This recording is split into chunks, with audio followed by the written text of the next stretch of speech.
சிந்து பைரவியின் இவ்வளமோ டாக்டருக்கு நன்றி சொல்கிறாங்க. சிந்து இருந்துட்டு நீங்கள் மட்டும் இல்லைன்னா கண்டிப்பாக சொல்லாவை காப்பாற்றிருக்கவே முடியாதுன்றாங்க. போத நிப்பாட்டு, ரொம்ப நல்லவ மாதிரி பேசிட்டு இருக்காது சரியான்றாங்க.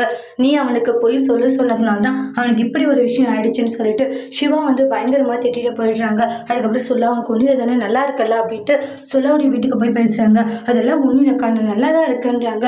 டே இவனுக்கு என்ன ஆயிடுச்சு எது ஆயிடுச்சுன்னு ரொம்ப பயந்துட்டேன்டா சொல்லான்றாங்க. ஏன்னா நான் சொன்ன பொய்யால தான் அவனுக்கு இப்படி ஒரு தண்டனையை கடவுள் கொடுத்துட்டாருன்ட்டு அந்த அளவுக்கு பயந்துட்டு தெரியுமாக்கா. நீ இருக்கிற வரைக்கும் எனக்கு என்னக்கா ஆக போகுது, அது டாக்டர் சார் இருக்கிற வரைக்கும் எனக்கு என்னக்கா ஆக போகுது, அதெல்லாம் ஒன்றும் ஆகாதுன்றாங்க. அப்போ சொல்லாவுடைய அம்மா இருந்துட்டு இங்கே பாரு சிந்து, இனி என் பையனை பார்க்க வராது. ஏன்னா நீ சொன்னது ஒரு பொய்னால தான் இப்படி ஆயிடுச்சு. கண்டிப்பாக என் பையன் பொய் சொல்கிறான்னு எனக்கு நல்லா தெரியும். டாக்டர் மட்டும் இல்லைன்னா இப்போவும் என்னுடைய பையனோட உயிரை காப்பாற்றிருக்க முடியாது. இதோட 2வது டைம் இதோட என் பையனோட உயிரை காப்பாற்றிருக்காரு. ஆனால் அப்படிப்பட்ட ஒருத்தருக்கு இவன் பொய் சொல்கிறான், துரோகம் நினைக்கும் போது ரொம்ப கஷ்டமாக இருக்குது. உன்னால தான் இப்படி ஒரு விஷயம் வந்து என் பையன் பண்ணிக்கிட்டு இருக்கான். தயவு செஞ்சு நீ பையனை பக்கம் வராத, என் பையன்கிட்டே பேசாதன்றாங்க.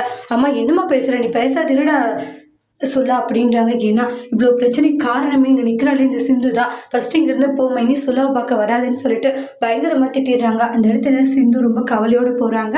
அதோட இந்த ப்ரமோவை முடிச்சிருக்காங்க. தேங்க்யூ.